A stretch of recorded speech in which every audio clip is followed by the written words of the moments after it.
What is going on, guys? It's your boy Zulu. Today I am doing a full review, a complete review of Ghost Recon Wildlands. Okay? So the reason why I want to make this video, even though the game's been out a fucking year, is because honestly my heart and like my own opinions have changed drastically from when I first played the game to how I feel about the game today. So I wanted to make one video, one final video, putting it all down, saying what I think of the game. Now, part of the reason that I want to review this game today isn't necessarily just because I want to share my final thoughts on the game and the state of it now.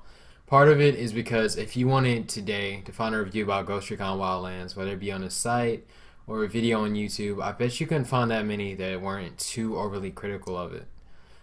There are tons and tons. The vast majority of reviews about the game are super harsh, and they focus on a lot of the negative points of the game and not too many of the good points of it.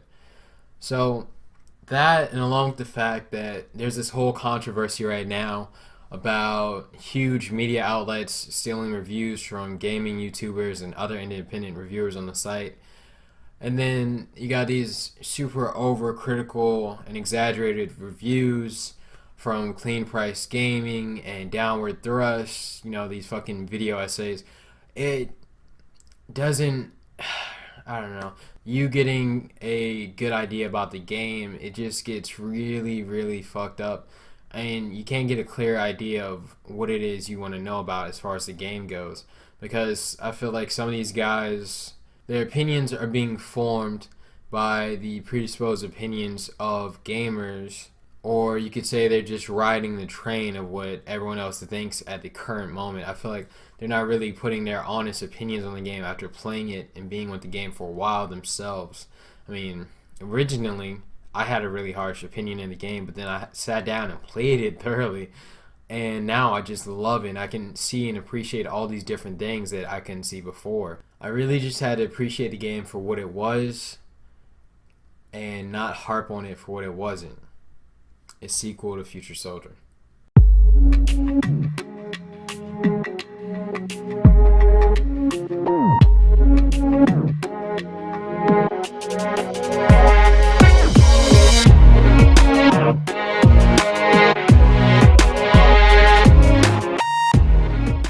Now, before I really get into the meat of this video, I just want to say this review is definitely going to be different from other reviews you've seen on YouTube. So what I'm basically going to do, I'm going to tell you a little bit about the game. I'm going to show you some pros, some cons, show you a couple of clips, but I don't want to be overly focused on showing you examples and giving you long essays and detailed opinions about each and every aspect of the game. I'm going to tell you how I feel as a gamer about the game and show you a couple of examples here and there. And I want you guys to really take into consideration what it is I'm saying, the weight of my words in this video. That's what the meat of this video is going to rely upon, is what I'm saying. So yeah, let's just go ahead and get started. So I just want to start off by saying this game is very different from almost every other shooter I've ever played. For example, one thing is you need complete and total situational awareness. Even if you have all the HUD features on, this game is massive. I mean, not just the entire world of the game itself as an open world game, but all of the environments you find yourself fighting in. You're playing in third person, not first person, because every little environmental area you're fighting in, you're transversing, it's massive in scope, and you as a player are a very small piece of that setting or the environment. You make up a small piece, and as a cover-based tactical shooter, it's extremely important that in a massive environment that you have complete situational awareness, because there are going to be times where you're going to be fighting huge enemy presences, or you're going to have to really really keep an eye out if you're going about it stealthy, and you just have to cover every single angle. Make sure there's no one hiding behind a bus or inside a car, or there's no helicopter passing by, no patrols.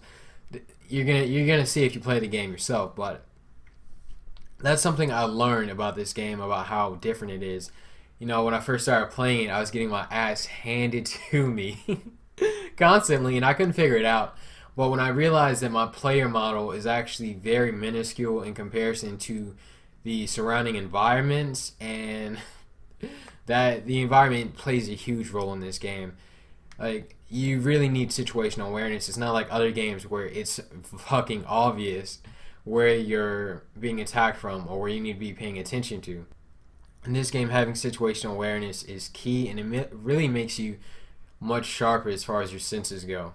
The game isn't going to hold your hand if you're being oblivious. You really need to pay attention, even if you're playing on a lower difficulty setting. Ubisoft has made the AI smarter and smarter over time, so there's not going to be any easing around the enemies. Alright, so now I'm back onto the environment like I was talking about earlier. The environment in this game, it's not just something pretty or nice and cute to look at. It's actually part of the game's difficulty and part of what makes the game unique. Whether it's finding a direct and clear route from enemies to attack a boss, or it's escaping the mission area when the boss, you know, he's a little tougher than you thought, he has a lot of enemies with him, shit doesn't go to plan. The terrain and the environments in this game are part of what makes it difficult. The enemy bases can be littered with patrols that are roving. It can have gates that only open up to vehicles from whatever enemy faction that is. There can be checkpoints. There will be tons of sniper towers. There's all these different little obstacles and these different militaristic bases when you're fighting Unidad. That's a military enemy faction. Or when you're fighting Santa Blanca, they have tons of patrols. Unidad has helicopters that patrol different areas. Then you got to think about the kind of area you're fighting in, because in this game, this is going to sound crazy, but there's deserts, snowy mountains, jungles, swamps. There are underground Unidad bases. There's underground bases. Man, like, it gets insane sometimes, man. Then you got airfields where there's no cover and there's tons of enemies just running down straight at you.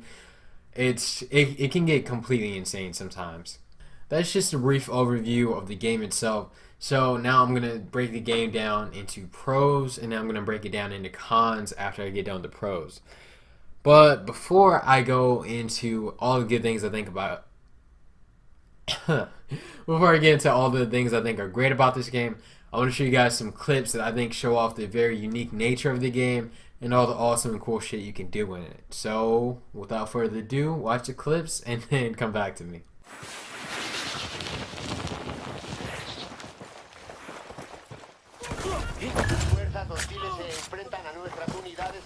Shit, it's swarming with snipers. Watch the approach. Those bastards will pick us off if we give them a chance. Sniper, get to cover.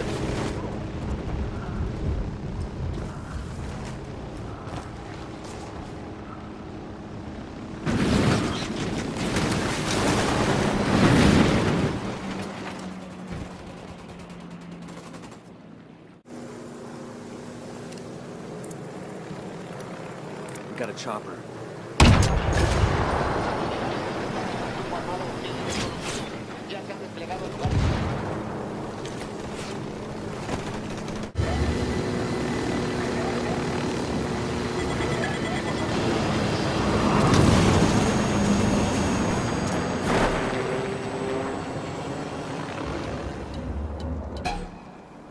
Another one down.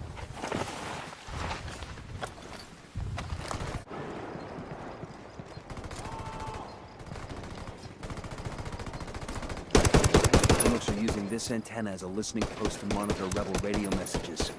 We're gonna pull the plug. The monitor system is wired up. The monitor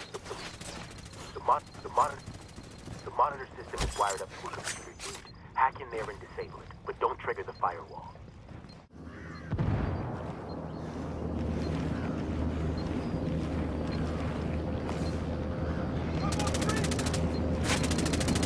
They know you're here. You don't have a lot of time before they lock down that system. You need to hurry.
opening fire on these fuckers.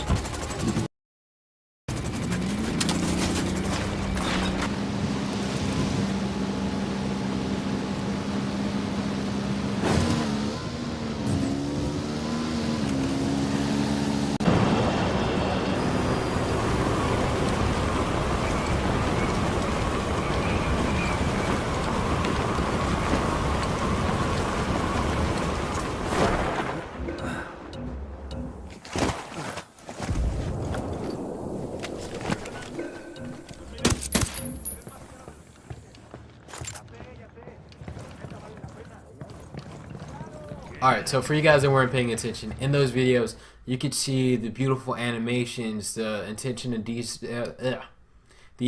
detail in the environment, the scenery, the shots, the gunshots, like how they sound when you fucking shoot someone, the design of the weapons.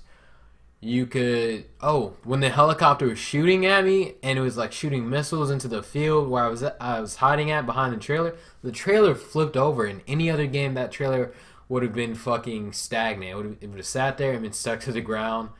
Instead, the entire trailer flipped over onto I'm sorry, I said trailer. I meant to say tractor. The entire tractor flipped over on its side. Then I ran to the water and you could see the reflection of everything, the sky and trees in the water, and I was hiding by the rocks. Then there's another clip where I was being shot at by these helicopters and enemies were calling reinforcements. A helicopter fell down on us and we were shooting back.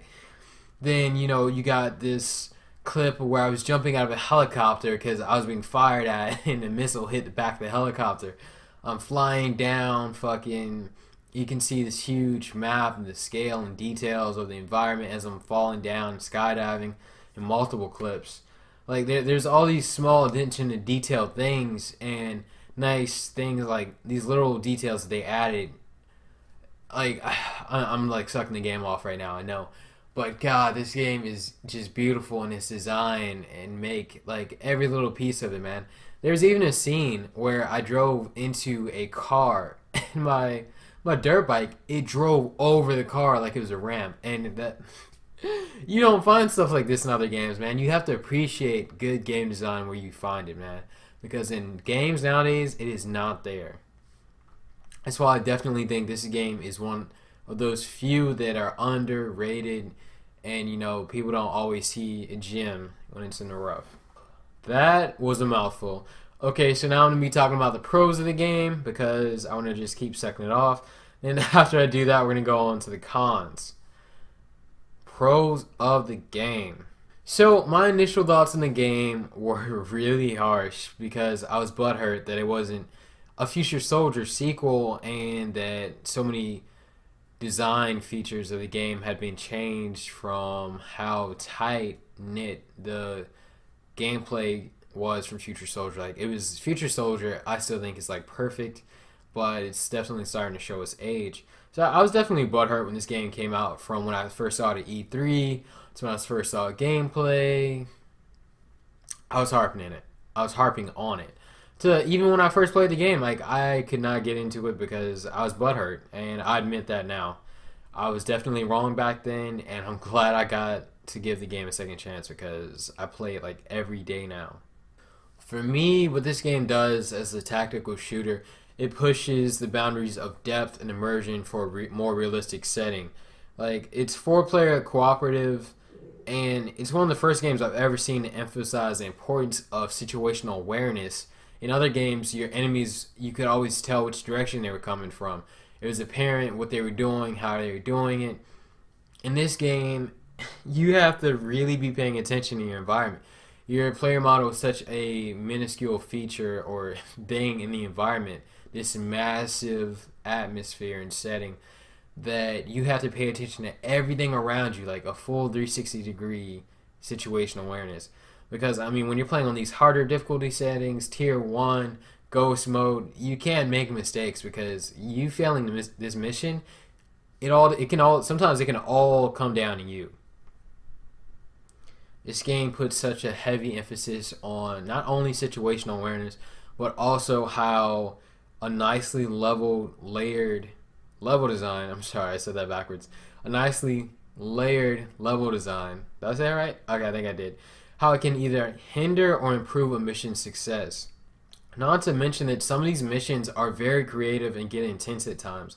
For example, there's this one mission where an enemy was on a second level of a bridge.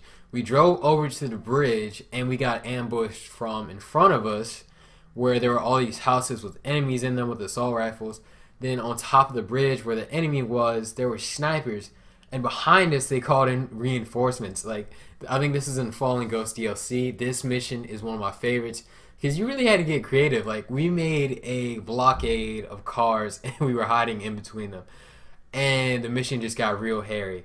Like, some of these missions there's tons of them that are really good, but there's just a few that really show how well thought out they are, because not only are they creative in what you have to do and what you have to look out for and the enemy types you have to fight back against, but they also incorporate the level design of whatever area there is. Now, there were some people who didn't find too much of a challenge back when they first played the game, when it initially came out. There were a lot of bugs with it back then. AIs didn't act how they were supposed to. They didn't flank. They didn't improve. But the game's gotten a lot harder since then. AIs have been tweaked and balanced and made a lot stronger since then.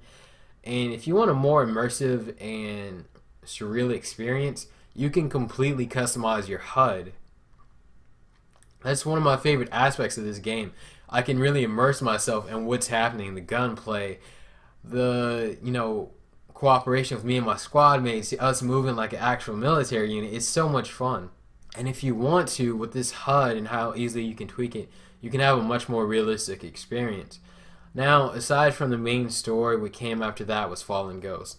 Fallen Ghost was an expansion that added a bit more to the main game, and the tone of this DLC was perfect. Like, I mean, it was just a little bit dark, and it was much more real. In the main story, you kind of just shooting shit, blowing up drugs, like, fuck it, we gonna fuck up this cartel. But when Fallen Ghost, the tone got so much more darker and militaristic.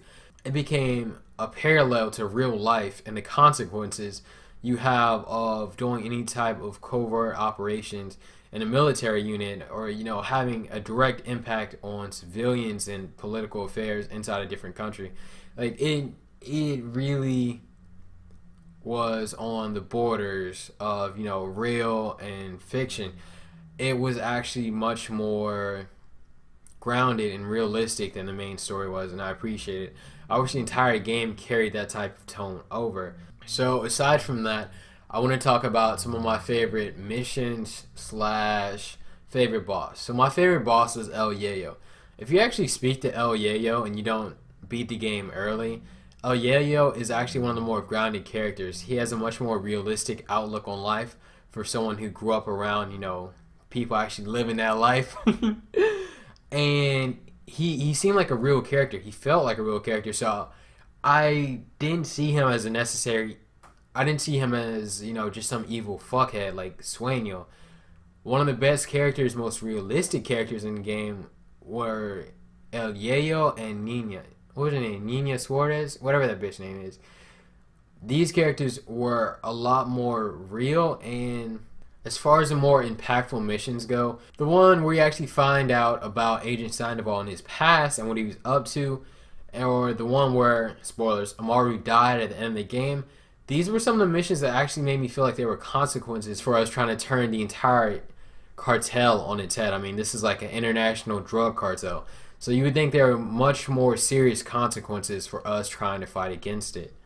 Now, as far as the cons go for the game, I just want to say, for one, as huge and massive as this game was, I loved it. There were not enough cutscenes that made me really feel involved with the characters, especially the female CIA operative. Only time I see her is when I go in this fucking hideout just to tell her some shit or deliver someone to her. We never really interact with her on a personal level or have any type of real discussion between us. Even though we're going on this huge operation together, she has very little interaction with the story. at a lot of parts in the game, there's really poor voice acting. I don't want to harp on that because, I don't know what the difficulties are of that type of, that type of business, voice acting. I don't know if it's difficult, hard, easy, whatever. But I want to say there's definitely some apparent weak voice acting and a lot of conversations between NPCs and AI. Like, it seems it seems fake. It misses its mark. It doesn't seem like a conversation real people would have when you're doing something like what these people were doing in a situation in Bolivia involving drugs and the cartels. These situations and the conversations they had about them, when they spoke about them to each other, it just seemed like they fell flat. Like the voice acting was so weak in certain areas of the game.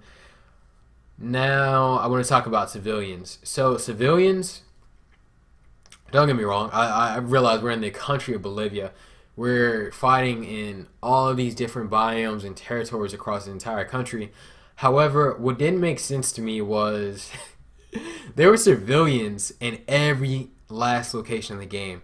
Like inside military bases, inside military homes, in the middle of the mountains, like in between, there were all these places where civilians were where it didn't make sense. And even when shit got thick and you started firing, blasting off, the civilians would be running towards gunfire. They wouldn't run away from you. They'd run directly in your line of fire. They get in your face. They just sit there and kneel down in front of you and start cowering. Then you get shot or they get shot at, and they end up dead. And then you get in trouble for it. It just, the civilians, there's too many of them in areas that don't specifically make sense. And just look out for them and you'll see what I'm talking about. Besides that, you have the fact that you're able to just change your loadout on the fly. It kind of ruins the tactical simulator, military simulator. It's not a tactical shooter. I can just boop boop. I got a MG. I got a machine gun on me now and a shotgun to just fit the circumstances. At any moment that I want to switch out my weapons, I think it kind of takes away from the realism of the game. You should only be able to switch your loadout at loadout crates and weapon crates and stuff like that. Also, something else that ruined the realism of the game that's set in a realistic environment are these stupid upgrades where you can do things like just take more bullets, no explanation, no real reason why. I'm just able to fucking be shot more, so many more times. My gun can just do more damage to fucking vehicles. What else? There's these stupid little things that turn it into like the Division. Where it's like you're adding these fantasy elements to a realistic environment, tactical shooter. It doesn't make sense, and I wish these things weren't in the game. I think in Ghost mode they turn down some of these like more fantasy elements where you can just magically become stronger and shit like that. I think a weapon should have a set amount of damage it does because, real bullets, it's supposed to be a realistic tactical shooter. So I don't like all these little stupid upgrades that don't make sense. Only other thing I have to say as far as the cons, the PvP came out a long time after the initial release of the game. And it was apparent that it wasn't the focus of the game. Like, there's a lot of balancing issues, glitches, balancing, things that needed to be done before it was released, even though it took such a long time to come out. Initially, when the PvP came out, I think it was just one game mode, it might have been two, I don't remember. But it was just like squad deathmatch, and with it only being 4 versus 4, I find that it was more like I was playing a mind game and trying to outsmart the enemies, which I love doing, don't get me wrong. But I wasn't getting enough action, and I still feel like that. Now, since then, there's been tons of additions to the game, and they've added more game modes, but still, the PvP game modes from Future Soldier are definitely the best in my eyes, and I love those to death. That's why I still play Future Soldier PvP. Besides that, I just wanted to say a couple last things. A couple of things before I go off. So, along with those other cons, you got Narco Road, loot boxes, and stupid AI. Narco Road is an abomination of DLC. It basically threw Fast and Furious or Need for Speed into Ghost Recon. I only bought it because I think it came with Fallen Ghost when I bought it.